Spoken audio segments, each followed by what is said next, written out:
Good afternoon, and on behalf of the Thomson Foundation, welcome to this discussion, which you can see hopefully on the screen. After COP, how do we keep the climate crisis coverage engaging and link local communities to a global audience?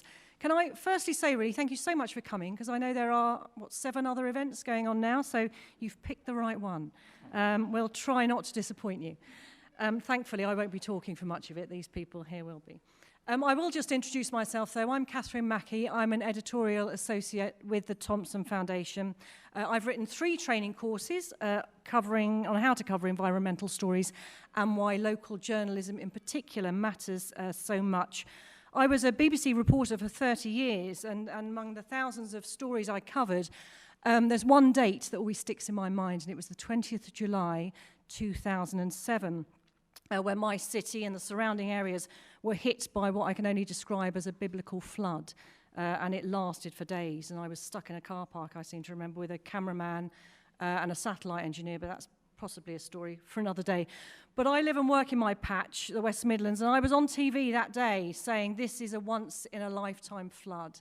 And it's happened 6 times since. We've had 6 major floods where I live. And it's going to keep on happening. So I think as journalists, we have to think really about how we cover this story, this huge story of the climate crisis, and keep our audiences engaged with that story. As you can see, I'm joined by a stellar panel. I'll let you introduce yourselves, if you would. Patrick, do you want to kick us off? Yeah, hello everyone. My name's Patrick Greenfield. I'm a biodiversity and environment reporter with The Guardian. I was, like everyone I think, at COP26 in Glasgow. My main focus this year is on biodiversity. There's not just the COP26, there's a COP15 that happened. It's a once-in-a-decade event that's happening in China later this year, where we'll agree, hopefully, a kind of Paris-style agreement for nature. So that's what I write a lot about. And yeah, that's me. Hi, I'm Angela Devan. I'm a journalist originally from Australia, but I spent 7 years in Indonesia covering all sorts of things. I worked for AFP as a correspondent, and that's really where I got into the climate story. I did a lot of reporting on deforestation and the role of that in emissions and the role of forests in absorbing carbon, and that's really where I fell in love with the climate story, if not the horrible crisis itself. I then worked for CNN for many years for 5-6 years as a general news producer, and now I'm the international climate editor, which is something I've been doing since last summer. So I was certainly at COP and have plenty to say about how we can keep covering climate beyond that. Thanks. Hello everyone, I'm Monica and I'm based in an urban slum in Delhi, India. In 2020 I began my journalism career by writing few environmental stories, and then I started to dig deeper, and then since then I have produced quite a many articles or reports, both in international and national publications. My reports and my stories are funded by organizations like EJN, Journalism Network, Climate Tracker. I'm being mentored by South Asia Network Fellowship. And one of my stories, thanks to Thomson Foundation, was recognized, and they decided to give me an award for that. And few of my other stories are also recognized by other award things. And Monica's being very, very shy about this. She is actually the Thomson Foundation's Young Environmental Journalist of the Year award holder. So very well done. Yeah, that's Monica. quite heavy. Well, you all mentioned COP, because you all were at COP. So let's start at COP26 in Glasgow. It was in November. It seems like a lifetime ago, because so many stories are happening now. But I want to ask you, if we can go back to that time, about the coverage. Because I think it's fair to say audiences always haven't gravitated towards headlines or clicked on stories about the environment and the climate. You know, it might be an existential crisis we're facing, but it's not as sexy a headline as maybe Will Smith slapping someone in the Oscars. So, you know, as environmental reporters, we're competing against that, really. Angela, I wanted to start with you. Do you think the coverage at COP26, has it had any impact really on the public's view about the climate change? Did it make people care? Are people now clicking on those stories? Yeah, thanks, Kathy. It's hard to know how much an impact it's had this many months on, but what I can say is at the time, people were there for the big moments. They wanted to hear the big speeches. They wanted to know the outcomes. I don't think that there was a huge interest in the bits and pieces of the technical negotiations. So what we found was we put out distinctive stories around the themes of the day. We did a big one on coal. We did a big one on carbon capture. And actually, at the time, people were so interested to read about climate, even if they weren't interested in the discussions and the negotiations themselves. So we saw people searching, doing Google searches for climate in the top 10 globally every day during COP, and not after that. So that's an indication of things dropping off perhaps. But even still, the engagement was really with the issues on the ground and the colour and the people, more so than the technical side of things, I think. What I would say is I noticed a lot of engagement in the UK because that's where, I think because that's where the conference was. And I think the discourse around climate continued for many months after the conference there, but we didn't see that same sort of sustained engagement with that in other parts of the world. I'm just going to interrupt you because we can't take questions, unfortunately, today. I was hoping to allow sort of 15, 20 minutes at the end. Can you please tweet me your questions, because I'll keep checking my phone. My handle is @CathTM, CATHTM, so please send us your questions. One thing I read that you'd said during COP, Angela, you found that the CNN audience was, like you say, less interested in the machinations of COP, more interested in how climate change was impacting on communities around the world. So is that something you'll take with you, really, when you look at future coverage of these types of conferences? Yeah, absolutely. I guess I had only started in this role a few months before that, so it was a really good litmus test for me to see what our audience is interested in. But impacts, for sure, things that, events that affect people and solutions is another thing perhaps we'll talk about later. But I think our audiences are really interested in how we address this problem, not just talking about the problem all the time. We see really good engagement when there's a sense that there is something you can do. And I don't know how many of you follow the IPCC report this week, but it was really clear that we have so many solutions, almost all of them really. So I think just reminding people of that and showing how they play out on the ground is really what engages people and gets people involved in this really important story. Yeah, I think solutions is quite key, and we can hopefully get to talk about that a bit later on. But Patrick, it's fair to say The Guardian had pretty much wall-to-wall coverage of COP. Looking at your number of bylines, I don't know how you got any sleep. With the benefit of hindsight, though, do you think it changed anything in the public's perception? What do you think? Yes, I mean, so I think what Angela was saying about the audience not really being interested at all almost in the negotiations themselves is really important, because it's really boring. It is. It's really, really dull. The world coming together, trying to reach consensus about very technical things, and we don't need to know about that really. I mean, it's almost the same with details in the IPCC report too, right? It's very tough, but we all have, I mean, as humans, we need planet Earth to survive, right? So that's all of our connection to it, and I think that's what sustains. I think everyone's seen a kind of drop off after COP. Other things have happened, pandemic, Ukraine now, but I don't necessarily think that's a bad thing, because I think there's now a climate angle to almost every story, and I think the climate has also come in terms of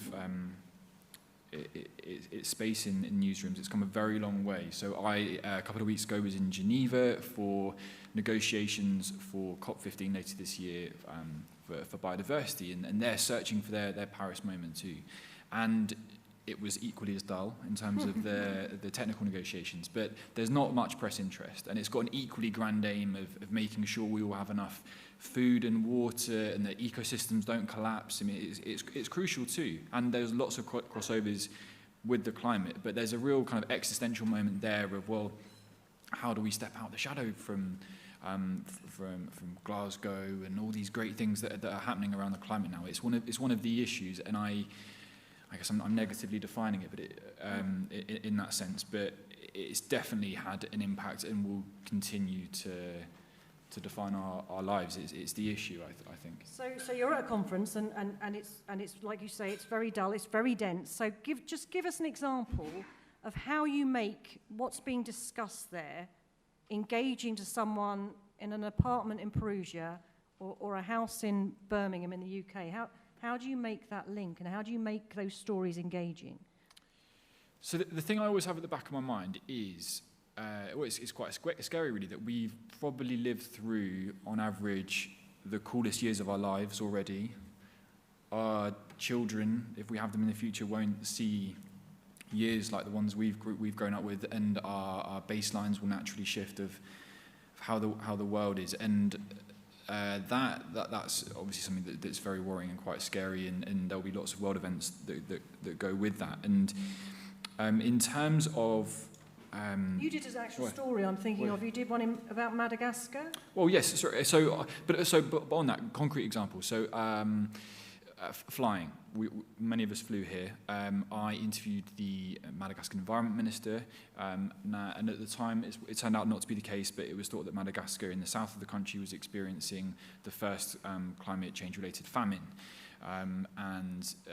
That's not the case, but very likely in the future. But this issue of climate justice, the minister very frankly, very calmly was saying to me, there are famines that are happening right now, but that will happen in the future because of cheap flights in Europe, because of gas heaters in Paris. She had been at the IUCN Congress in Marseille, and was returning via Paris to go to Madagascar, and she said she was shocked by gas heaters and what she would return to in the south of Madagascar, and really she was saying that we're not linking how we live to those events, and I think that's something that we're going to need to do more of. So getting past the dry nitty-gritty of these conferences and actually using it as an example of this is how it affects real life. This is how that nitty-gritty is showing itself in real life. Yes, and that, I think later this year the issue will be climate justice in Egypt at COP27, and it will be those kind of really difficult conversations, how we live in these parts of the world and how it affects everybody else. That's as simple as that. Well, this might be a good time to bring in you and Monica sitting quietly down the end. India, in terms of the world stage, they did play a key role at COP26, because along with China, India refused to promise to phase out coal. I think it just agreed to phase down. There was that phrase everyone kept talking about. Did any of that coverage resonate in India? How did it go down? Yeah, right. I think, but before that, I want to just add to what Angela and Patrick said about the previous question. So when we talk about things like COP26, there are so many jargons involved in it. We talk about carbon markets, we talk about so heavy things and so difficult terms that normal people might not even relate to those things. And at that point, I think it's a very important role for journalists like us to break those things down and to make it more relatable, because like people in India or my neighbors, they think that it's so hot and they can't do anything about it. But we as, like, I would say privileged people or educated people, we know the terms like climate change. My neighbors don't know those terms. So in that context, I think it's very important for us to even make them realize that it's not their fault, because most of them think that it's their fault, that they are not earning enough, or that they are not doing enough to keep their children alive, away from diseases. They all somehow think that it's all their fault. So I think we need to bring these contexts or bring these conversations to them so that they can also talk about these things. Yeah, to answer to your question, so when we talked about COP26, I saw a very different coverage, what was happening in Western media and what was going in Indian media. Because, okay, so the last day was very different from the first day of COP. So when I attended COP, I think it was 2nd November when Mr. Modi came to the COP field, and everybody was talking about, okay, so what this guy is going to say, because, you know, he does not really have that kind of image who would say that we will do a carbon neutral economy by any number or by any year. But then it became a very, very big news that by 2070, Mr. Modi said that we will try to have a carbon neutral economy. That became a very big news, both in India and Western media. But on the last day, when the negotiations were coming to an end, and India refused to use the word that we will be phasing out, that we won't use the word phasing out, and we want to use the word phasing down, that point changed everything in the Western media and Indian media. Western media was like, why are you saying this? We don't need this. We want phasing out. And the Indian media was like, no, we don't want phasing out. We want phasing down. And I think this is also a conversation that we need to speak, because how Global South sees the environmental degradation or environmental issues are very different from how Western media or Global North sees those issues as. And yeah, so because we can't just phase out in India's context, because a lot of people are dependent on those things. We just can't say that we don't want coal. I mean, but for Western media, maybe it's easy. Maybe you can see windmills and solar power plants. I mean, when I traveled here, I could see like there are so many barren lands, there are so many grasslands. You could just put solar power plants and you are putting windmills, but it's not so easy in context of countries like India. We cannot just do that. And yeah, so that was one of the things that I realized, that Western media covers things very differently. What do you think, Angela and Patrick, as two Western media climate experts? Are we giving enough voice to what Monica's saying, to how things are being perceived in the Global South?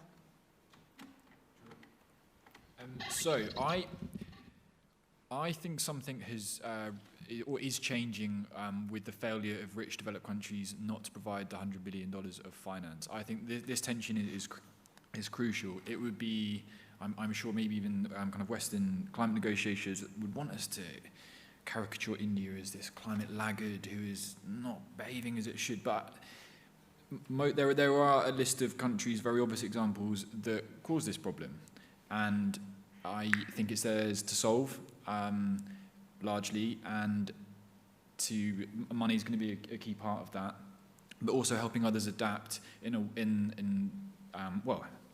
different ways. We can't have countries like India, really, and others following the same path that Britain and the US and others have pursued. And I personally don't think India should be paying for that, or at least that those who have caused the pollution need to be making very significant contributions to that in terms of adaptation. And we've got to work together on this. And that tension is going to come to a head in Egypt, and is very dangerous, I think. That's kind of what I have to say about it. I mean, if we're talking, Monica's mentioned coal, you just can't switch it off in India. I read a couple of articles, you've written quite a lot, Angela, about fossil fuels. At the huge number of fossil fuel companies were at COP26, in fact, which was more than most countries in terms of representatives. It's all about who controls the earth resources. It's a big story. And if you're trying to make that big political story relevant to local audiences, how do you do that? I mean, you did a couple of stories yourself there, didn't you, about turning your thermostat down? And can you just give us some examples of how you make those big political stories about oil and gas, how you make that relevant to audiences at a local level? Mm-hmm. Well, oil and gas companies, fossil fuel companies, they do all sorts of things. They do lots of lobbying. They've been sort of lying to us for a long time about the nature of their products, less so today, but they're a bit like tobacco companies. There are so many things to say and do about fossil fuel companies, but at the end of the day, we all use fossil fuels. Everything that we do, more or less, uses fossil fuels, unless you're driving around in an EV and have a very low-carbon lifestyle. So I don't think it's difficult to bring those stories to people. They do understand, and I think on a whole, at least our audience, people engaging with the climate story, really want to make these differences. And as I was saying before, the solutions are there. So getting people to, I think because of the energy crisis at the moment, heating is one that people are engaging with. There was a remark from the International Energy Agency recently about turning your thermostat down just 1 degree to stop, first of all, to preserve energy, to lower your emissions, but to stop sending so much money to Russia. If you're sitting in Europe and you're using a lot of gas to heat your home, there's a very good chance your money is going straight to Russia, and that money is funding the war in Ukraine. So when you have issues like the Ukraine war that's going on, that people are very engaged with anyway, and there are these energy and climate angles, you can really speak to people, I think, in terms of fossil fuels. And when we're talking about, making big issues relevant, we're definitely not talking about infantilizing the audience, are we? It's like Monica said, I guess it's giving them relevant information that is relevant to their lives. Do you agree with that, Patrick? Because we were talking about climate jargon and you get wrapped up in that, but actually it's about stripping it back.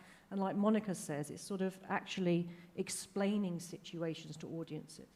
Yes, some of it, though, can just feel enormous. And I don't really know what to do about that. So when you're talking about deforestation in Indonesia, right? I mean, just from a pure carbon point of view, and protecting forests is not cutting these enormous carbon banks down is going to be really crucial. And they are that's the Amazon, the Congo Basin, and in Indonesia and the surrounding islands, right? But how and consumer choices you will make here, you will use palm oil. It's in your shampoo, it's in your peanut butter, it's everywhere. It's probably been used to make these clothes, right? And that's a driver of carbon emissions miles away. And readers definitely care about that. That's something that we write about all the time at the Guardian. But how do you actually make that sustainable? I don't know if we're there yet. Because I don't know if, say, with the example of palm oil, stopping using palm oil is the right way to go. It's completely, it's a very productive crop, and you'd need to use more land for substitutes. And it's those kind of issues that we need to work together on. And I guess explaining is not often enough for those kind of consumer decisions. Angela mentioned the Ukraine war, and fossil fuels, as we know, is playing a significant role in the war in Ukraine, and how we're reporting on it. Because in the UK, and I'm sure this is the same in many of the countries for people who are here, we're already now talking about fracking, digging for more oil, building nuclear reactors. I wonder how we ensure, really, the climate crisis remains part of the Ukrainian war story. Or can it, really? Can it?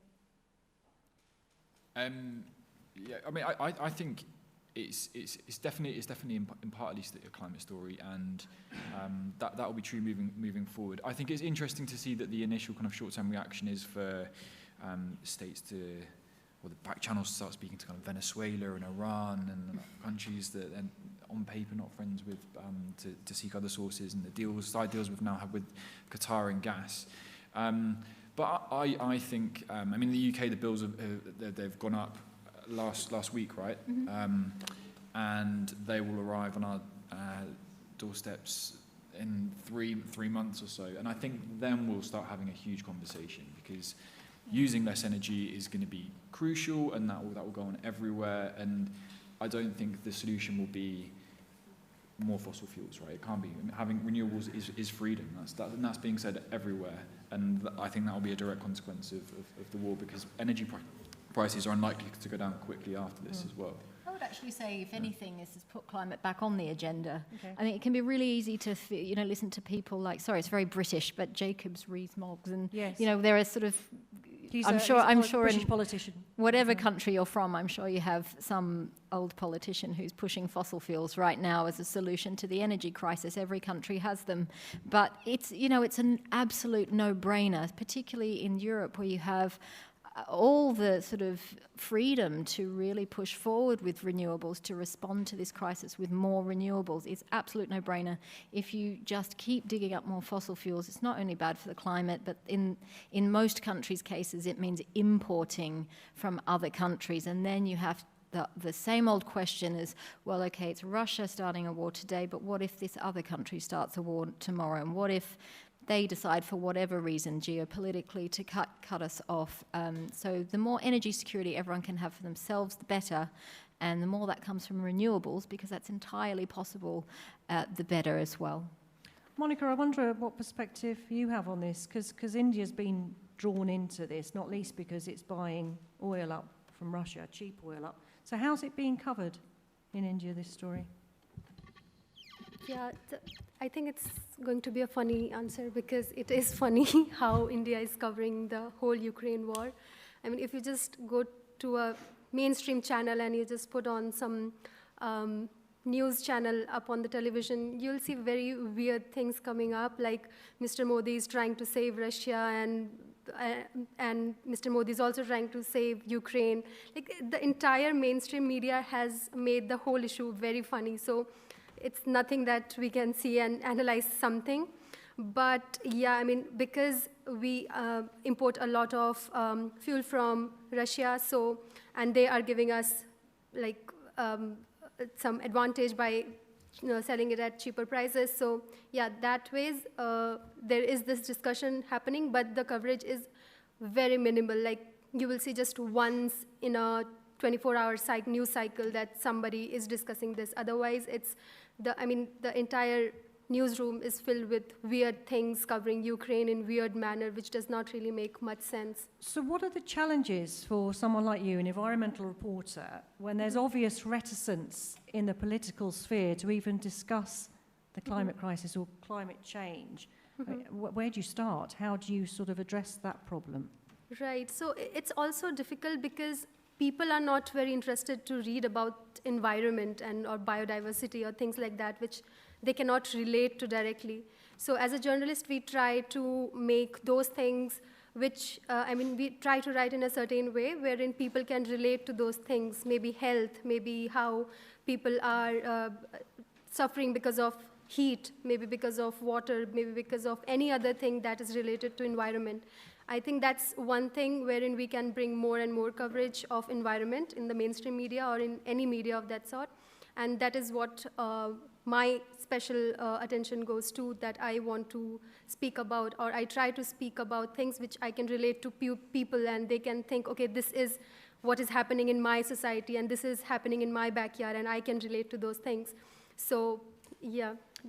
We'll get you to talk about that in a minute. Can I just remind everyone, if you could just tweet me your questions at KathTM, and we'll get to those at the end. So let's just pick up on that, Monica, the stories you try to relate to people. You mentioned water. That's obviously another huge global issue, sort of water scarcity and access to clean water. That was a story that won you the Thomson Award. Just talk us through it. Tell us what the story was about. Right. So there's this village in northern India, in UP, Uttar Pradesh. And I went to the village. I did not know that I was going to write this story, but I just went on a pre-reporting trip. I went there and I was just moving around, and the news just got there, and one of the ladies came out from her house and she came running to me, and she was like, "Come to my house, I need to show you something." It's quite often maybe in that part of the country, because not many people go there to ask people what's happening in their houses or what's happening in their kitchens. So she came to me and she was like, "Come with me," and so I accompanied her.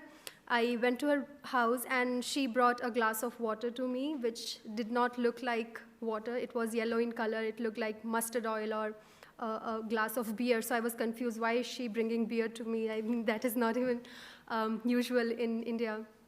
And she said that this is water that we drink every day, and this is the water that we have to wash our clothes, and this is the water that we use for cleaning utensils and everything.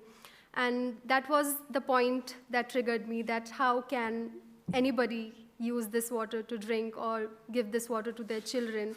Obviously, it has many repercussions, and so then I tried to find out what's happening, and there, just near her house, just in the backside of her house, there is Asia's biggest sugar mill called, I'm not sure if I can take the name of the industry. Maybe not. We'll leave the names out for now. Okay. Yeah. Google it. Yeah.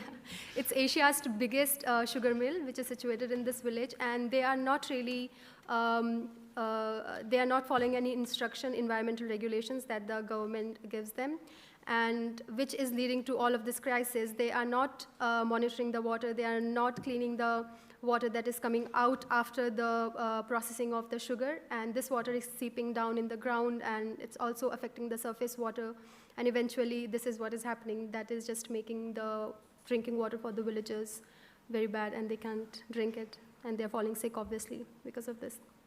Was it a difficult story to cover? I mean, on the local level, because on the one hand you are exposing environmental damage and poor drinking water. On the other hand, those people who are drinking that water actually rely on those sugar mills for their jobs. So how do you deal with that? It is a very difficult question, and it was also very difficult for me to find a balance, like where do I draw a line that I should not go beyond this? I don't want the sugar mill to close down, right? Because that is giving them a lot of employment. That is the only major thing in that particular village that allows the people to survive, because they don't have any other job opportunities. But it's quite confusing. It's difficult. I mean, even the industrialists, they warn me that you know what you are doing, right? It's giving employment to these people. You can't just write about things like these. And even the researchers that I spoke to, few of them also warned me that you should not go beyond a line. You should draw a line. And but I don't know where should I draw a line. So that is a complex, but I just try to write whatever I feel. I mean, this is where I think my decision-making abilities come into play, and I think that's confusing for all the journalists. Maybe it's quite a lot to carry on your shoulders, really, as a journalist. But Patrick, I think I'm right in saying that not you, but other journalists have learned something from Monica's approach. Is that right? No, me too, definitely. It's an incredible bit of work. You should all read it. But one of the key innovations in your reporting that I'd not thought of is you went around and challenged the official, I guess, kind of pollution indicators, right? And you did the testing yourself. You took it to the scientific laboratories, and it was wrong, right? That was a key part of the investigation, which is incredible. And I've noticed other reporters doing this. And going back to that kind of bigger question of relating these topics to local issues and local areas, I think it's a perfect example of exactly how you do it. It might not appear to be a climate story immediately, but this is a water-stressed area where aquifers are really important, right, for agriculture, just like the centre of the US, and I think Eastern China as well is particularly reliant on aquifers. But again, there's the climate link, but we're right down into water quality and environmental pollution from into aquifers. But I think those kind of journalistic innovations are going to be key as we move forward and actually start focusing more on accountability, because we've agreed what we're doing over the next 10, 20, 30 years. We know now, we don't need to talk more, and it's going to be about holding people and businesses and decision makers to account on that, and that's a perfect example. I mean, another example recently from the UK was on recycling, and I think it was the Bloomberg's environment team that did this, where they asked a very simple question: where are our plastic bags going? And so they just attached GPS trackers, Right, okay. And like on homing pigeons, yeah, just find your carrier bag. Incredible bit of work with depressing conclusions and answers, but once you start going down that path of, well, how can we actually bring these stories to life and using these kind of innovations, it's very exciting, I think. This might be a good place to pause to bring in some of your questions. Thank you for those who've sent them in. Anyone else has got some questions, please send them to tweet me at @KathTM. Angela, maybe you can answer this one. Climate coverage is affected by disinformation. How are you tackling this? I mean, it is a huge problem with every news story, not just climate, but obviously we're talking about climate. So is it something you've come across, or? We certainly come across a lot of disinformation in terms of fossil fuels in particular. I'm known to be an optimist. It's silly to be an optimist when you work in climate, but the good thing is we are well past the stage of climate denialism, at least in most parts of the world. You still get a lot of it cropping up in the US and other parts, but mostly we are beyond that. So that was a huge disinformation machine that was in operation when we had politicians, etc., people with a lot of power backing, think tanks and other outfits, just denying the basic science of climate change. So thank goodness that is kind of done with.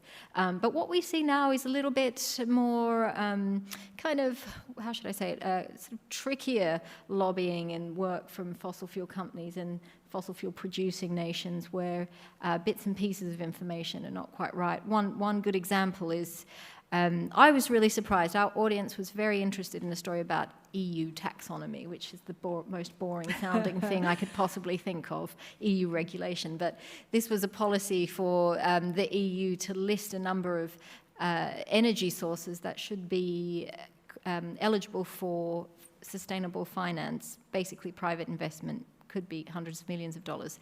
And they were talking about putting natural gas on that, which they eventually did. And what we know, we worked with a group called Influence Map, who literally had a database looking at how many lobbying efforts were put in place by fossil fuel companies to make sure that natural gas did appear on that list, because it wasn't on that list originally.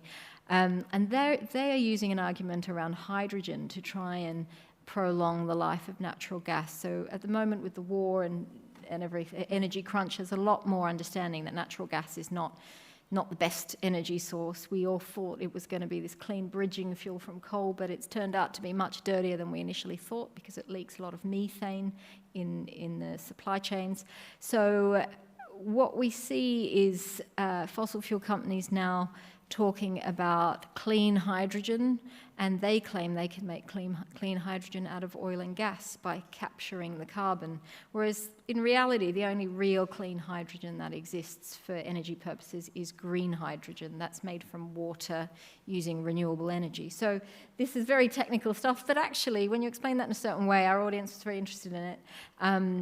And this is the kind of misinformation we're seeing now, these very technical, in the weeds, policy level kind of lobbying from fossil fuel companies. So it's our job to debunk that. You mentioned about solutions there. We've got a question here which touches on it from Anna. How we are living is, of course, affecting climate change, and we can engage people by talking about solutions. But how can we avoid putting the fault on people's shoulders? Your action, how you live, is often limited by how much money you have and where you live. Patrick, I'm wondering, should solutions journalism, when it comes to climate, should it come with a health warning sometimes? There are obviously limits to what... Of course, yeah, sorry. I think there are big limits to what an individual can do. And I think that right now it's a very interesting moment. Well, to get a bit economicsy for a second, we've got historically low interest rates. We need to make massive investments in how we change our energy systems. It's pretty obvious what we have to do and our governments have to do. And I can't do that. I haven't got the capital, the access to capital for that. Our governments have to do it. And any deviation around that, any kind of, there's a little bit of gas in there. It's nonsense, and I think I've forgotten the initial question, which was I was going to try and relate it to that, and then I thought, what's the it's about solutions journalism, because it does seem to be a phrase I hear so often now, particularly to do with climate coverage. Everyone seems to think it is bizarrely the solution to everything. I wonder if it should come with a bit of a health warning. Yes, sorry, I remember what I was going to say now. So yeah, how you vote is really important, and actually, I think when you think about how you're going to vote, it's very simple. Our government's going to invest in emission reductions and do the right thing on that. I think that's very black and white. But then in terms of as an individual, that's tough. So I've done a lot of reporting on carbon credits and carbon neutral flying and carbon neutral burgers and the rest of it, which I'm sure you've all seen and will see a lot more of. And again, it's into the kind of taxonomy, the methodologies of how you approve emission reductions and how you say that part of the rainforest was avoided being deforested in Peru, and therefore your flight is carbon neutral. It's very strange, right? And that is something that we're all going to need to watch out for, and I guess hold businesses to account on as well, right? That's where you can tell EasyJet that it is utter nonsense to say their flights are carbon neutral and they have been offset. And there are lots of examples we can all do that. Sorry, I've named a company there. But Yeah. You've actually gone on to something like greenwashing, and I'm not in any sense suggesting that EasyJet are guilty of greenwashing. Just say that at the moment. I get emails all the time, and I'm sure you do, from companies saying, look, we've produced this. If people buy it, then they're helping the climate. What advice would you have, Angela, to journalists who get those sort of emails? What questions do you think they should be asking these companies? I think you have to put that in a very, very large context of the entire problem of the climate crisis, just to make your homework massive. The climate story is so bitty. You'll often get an email saying this is a green burger or whatever you want to call it. I think at the end of the day, the solution is holistic, and maybe this really goes back to the question before, whereas what can you do as a consumer? I think there are two things you can do. I think demand is really important when it comes to energy. I think we can use less energy ourselves. I think we can insulate our homes. I think we can use different methods of heating, use heat pumps where we can. But even then, that is only really possible if you're A, very wealthy, or B, have very supportive governments, and those governments give you rebates and grants and that kind of thing. So really the answer to all of this has to come from governments, really, and policy. And this is where we get lost a bit, because it's a bit boring. A lot of people don't like engaging with politics. So I think a lot less carbon footprint, carbon calculators. This is something that fossil fuel companies were pushing for a long time as well, this concept of personal responsibility. I think where you can do things, I do think turning the thermostat down one degree is good if you can manage that. But beyond that, the change has to come from people in power, and your role and my role is to demand that. That comes from voting, but it comes from good old-fashioned writing to your MP, making a noise and making a fuss about this problem. Because most people, they want to do the right thing, I think. That's the optimist in me again. I think you should be able to jump on a bus and it doesn't pollute. I think you should be able to even ultimately take a flight that isn't as dirty as it is. You should be able to eat food that isn't emitting as much as it is at the moment. And those solutions come up above us. Monica, I wonder, do you think local journalists can actually be part of the solution? Because, like the story you've mentioned, you've done mining stories. They actually inform the national and the international debate. Mm-hmm. But before then, I again want to answer to the question to which Patrick and Angela answered. So I also receive a lot of emails from companies saying that, if you write about this, people will be enticed and they might buy this will help the environment and things like that.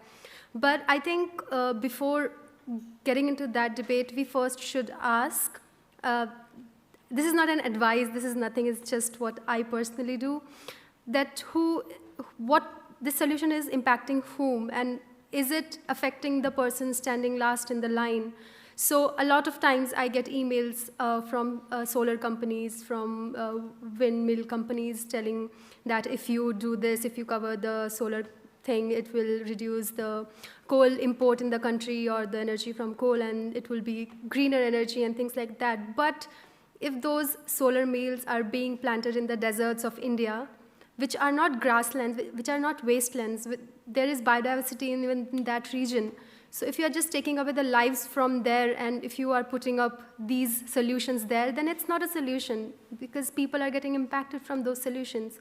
So the debate should really be around that there is no the solution. There could be a solution, but there is no concept like the solution in our times. We cannot just do that anymore.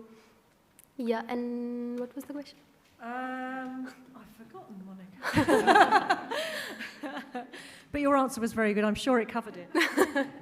Let's go to, now this will keep you on your toes, this question from Alex. How do you boil down a complex story in a concise way, making climate change understandable to the readers? Any tips on storytelling? I should just plug our training courses here. The second one is all about storytelling. I think top of the list we had humanising, always trying to find a case study. Putting a face to a very difficult story is a way into it. Off the top of your heads, has anyone got anything to add? Is Alex here? Hey, do you have any examples that you were thinking of when you were asking that question? Yeah, for example, if we're talking about, let's say, a very remote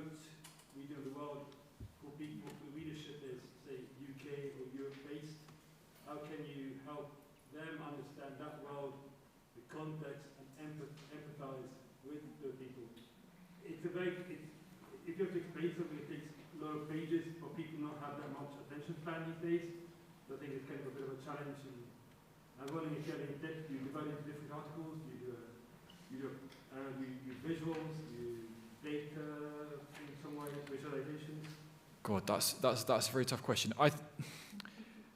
In many ways, I don't know if we're there yet in terms of naturally, this idea that how you behave here will affect the south of Madagascar, say, or other parts of the world. But I think that's going to be something that over the next decade, more and more we think about, and it will be easier to tell those kind of stories. I don't know if I've not seen great examples of that done well consistently in coverage. What else is there to say about that?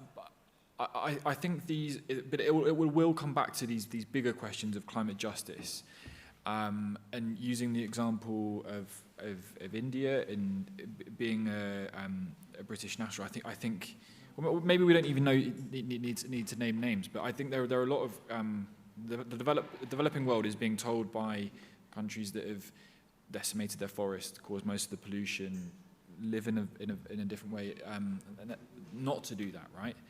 And I think the answer is going to be no, not unless you pay us or provide finance, or there are technology transfers that allow us to develop in a different way. It's not just going to be, yep, sure, fine. And then I imagine we'll see quite a bit of tension on that, and that's when those kind of stories will become easier to tell, I think, because we'll see the consequences of this in the developed world as well. It's going to affect everyone. I don't know if Monica had anything.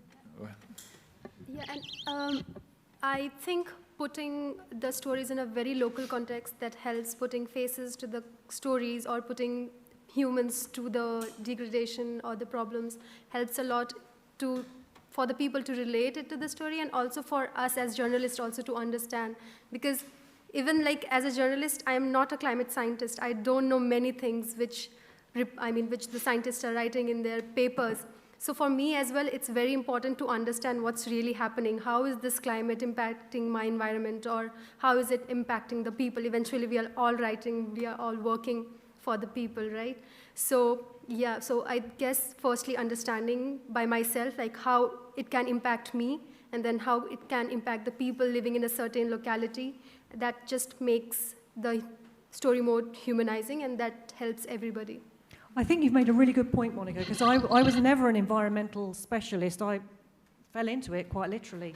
I was always a generalist reporter, because we're talking all the time, aren't we, about engaging audiences with the climate crisis, but I'm wondering if enough is being done in newsrooms to facilitate that. And time was when the environmental journalist was really siloed. You sit in the corner of the newsroom. Angela, is that changing? Are you seeing differences at CNN? Is it becoming far more central to stories, mainstream stories in the newsroom? Yeah, absolutely. I would say the great news is we have a climate team. We didn't have a climate team a little over a year ago, so that's progress. It's much smaller than I'd like it to be, so we still struggle with that. We struggle with having enough people to really focus on climate. But the wonderful thing is that, well, it's not wonderful, but from a reporting perspective, is that climate really does intersect with just about everything. And what I've noticed is people don't want to read pure climate stories that much anyway. We have anyone who works on digital might have insights into when you have a headline on a homepage, you can test other headlines and see what people are clicking on most. And almost always, if it has the word climate in it, that headline will lose to another headline. And I remember when I first saw this trend, I felt a bit depressed about it. But then I kind of had an epiphany and thought, actually, this makes perfect sense. When's the last time you read a sports story that had the word sports in it, or a business story that had the word business in it? That doesn't make sense. No one wants to say the business world is bad today. It's too general. And the reason we keep putting climate in headlines all the time is because we're so used to doing that from this era when we were wondering if climate change was even real. So we need to, as journalists, move past that and tell interesting stories that are themselves fascinating on their own. And they're about climate, but they're not in any sort of prescriptive climate lens. And I think that's where we are with climate reporting now. Oh, yes, so should we be asking these questions more in newsroom, Patrick? You know, what's the environmental link? Well, I was going to say, just to add on to that, I think it kind of spills out as well. So the big thing that's happening in the Premier League at the moment is there are climate protesters that run out and tie their necks to the goalposts when there are corners, and to try and with the aim of trying to stop the game. And there's been some quite dramatic successes and failures in that. But that then becomes the topic of a phone-in that night on 5 Live or TalkSport or whatever it would be in the UK. And I've been noticing this quite a lot recently within the UK, and I imagine it's happening in other places, where you've got your kind of top football commentator guy, whoever it might be, speaking about these issues. And I think the key role there is just to make sure they're well informed, because that's definitely not the case at the moment with some of the views that you hear. And I don't, maybe it's not quite what you were saying earlier, but I don't think we've won the debate yet on misinformation, and I think it could still go the other way. I think that this could become a kind of culture wars issue, and that is how it would become that, I think, through kind of non-climate media, say. So you'd get a sports story, say, so cricket pitches are drying out. Well, the sports reporter might not have covered that in the past, but they will, and there is a clear link there, obviously, to climate change. So is it about introducing the narrative that way, seeing those links in newsrooms? Yeah, I mean, so at The Guardian, we're fantastic at that. I think that's something that makes me feel very, very proud to work there. Mainly because I think also reporters are interested in each other's work, and it comes out in Morning Conference, and there's a very collaborative approach to it.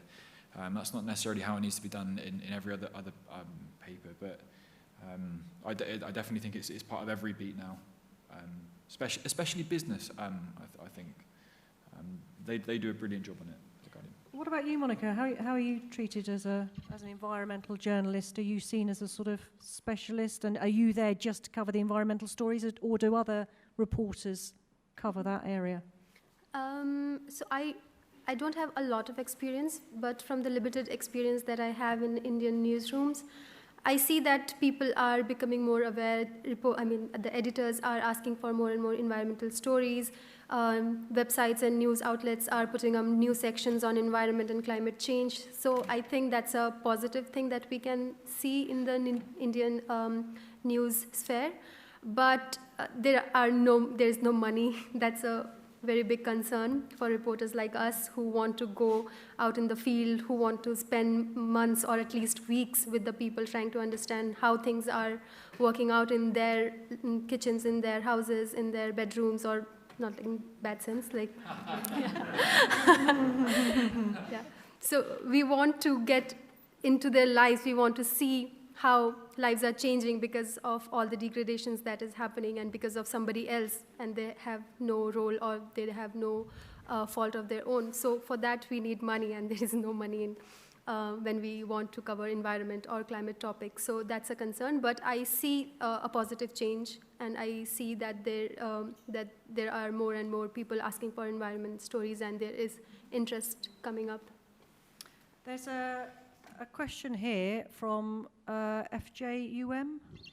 Sorry, apologies if I can't pronounce that. It looks Wien. Have the speakers ever been accused of being climate activists? Now, I think this is very interesting, because there's a very fine line, I think, with climate between journalism and activism. And certainly as someone on a local level, people used to get very cross if they saw me talking to the other side. Why are you talking to them? You know, it's my job. Have you ever been, any of you ever been accused, or is that an issue you've come up against? Is it sometimes a fine line not to cross over to become an activist? Yeah, quite a bit. I mean, it seems to be a kind of tactic in greenwashing at the moment. And I think also it's complicated by working for The Guardian in the UK. You would expect me to be a certain type of person. Because of that, according to people that made that attack.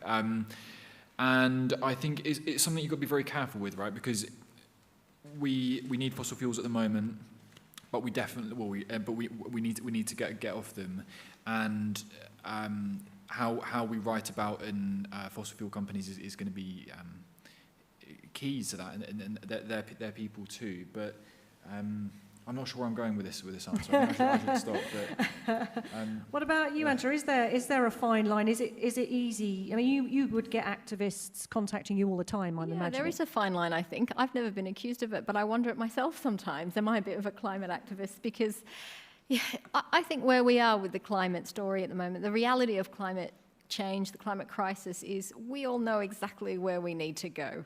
And 10 years ago, that would have been the ideas of an activist. Today, it's a fairly mainstream idea to say we need to get off fossil fuels. So I don't think I sound like a, very out there activist, but I would say most climate activists make perfect sense to me at the same time. I think at the end of the day, you've got to just, as a journalist, be reasonable and objective, and I reasonably and objective think the world needs to get off fossil fuels, right? So, Monica, what about you? I think I can narrate one specific incident which just happened last month. I was covering a story on mining. So in many of the rivers across India, they do sand mining on the rivers, which impacts the course, how the river flows, that leads to a lot of flooding and cutting off of lands. So it's dangerous, as we know from the scientific evidence. So I was covering this story, and I went to this village. I spent some time with the villagers, and then I was also supposed to speak with one of the forest officials, because this river flows through a forest, and so the forest officials take care of the river and the mining. So there is a contrast at the beginning. So I was speaking to this forest official, and I don't know why, he just got mad all of a sudden. I just asked him a simple question: is there any data of how much sand you can mine from the river? Which is like, that was my first question. And he was like, do you even know what mining is? Do you know even what science is? You liberal guys, you two leftist people just want to defame everything. You want to defame our work. You want to defame us. You are just doing wrong stuff and things like, he just bashed, and he just kept on speaking for like 5-10 minutes about how I don't know anything and he knows everything, and I'm a woman and he's a man and stuff like that. So yeah, things like these do happen when the people who want to protect their activities, they will tell you that you are the wrong person, you are becoming an activist, or you are becoming somebody too liberal or too leftist. So I think that time I had to slow down. I had to ask myself, am I doing something wrong? But then obviously I had a lot of proofs from the other scientists and other researchers who are working in this field. But yes, these kind of things are quite normal if we interact with the industrialist, or if you interact with the people who are against those things which you're talking about. I'm going to try and squeeze in, we've got a couple of minutes left, one more question from Adam from New Scientist magazine. Hello, Adam. Interested in what the panel think the big stories will be at COP27. So yeah, let's look ahead to COP27 in Egypt. What are the big stories going to be, do you think? And do you think readers will care? Because from our point of view, the UK's point of view at least, I guess it will be lower key than it will be in Glasgow. I think hi Adam, by the way, I'm a big fan of what you do. I think it'll be climate justice. I think it will be the tension between the developing world and the developed world, and how we achieve the Paris Agreement together. And money is going to be a difficult and painful part of that. And I don't think it will be resolved quickly in Egypt. Angela, what do you think the key issues are going to be at COP27? Yeah, to sound like a parrot, I totally agree. But this has been a problem for so long. It was a problem at COP26. It's been a problem for years and years and years on end. And it's something I'm really passionate about. We need to drive home this message that the developed world is historically massively responsible for the climate crisis, and the people paying for it most are those who have contributed to it the least. There is a massive injustice here. And countries that have been responsible for a long time, should be responsible for a long time, just don't want to pay up. And I'll say straight out, the US is really leading that group of developed countries that do not want to pay. They consistently don't want to talk about climate finance. They get the term climate finance sometimes removed from text. They don't want to differentiate between rich and poor countries. So I think that is a massive thing to watch out for. And the other is simply NDCs, nationally determined contributions. Glasgow kind of kicked it down the line for Egypt. They wanted to get everyone aligned with 1.5 degrees, and they gave them another year to do that. So that's what I'll be watching out for. Great, thanks very much, both. Can I thank you, all three of you? Sorry, Monica, we didn't have time to get to Monica. I think our time is, I'm afraid our time is up. Sorry. So thanks so much, Angela, Monica, Patrick. If you are interested in taking a look at the Thomson Foundation environmental courses, they are free. Hopefully we're going to see a link on the screen very soon. And in those courses, you get an opportunity to hear more from Patrick. So what other incentive do you need? Thank you very, very much for coming, and do enjoy the rest of the festival. Sorry, you should have answered that one.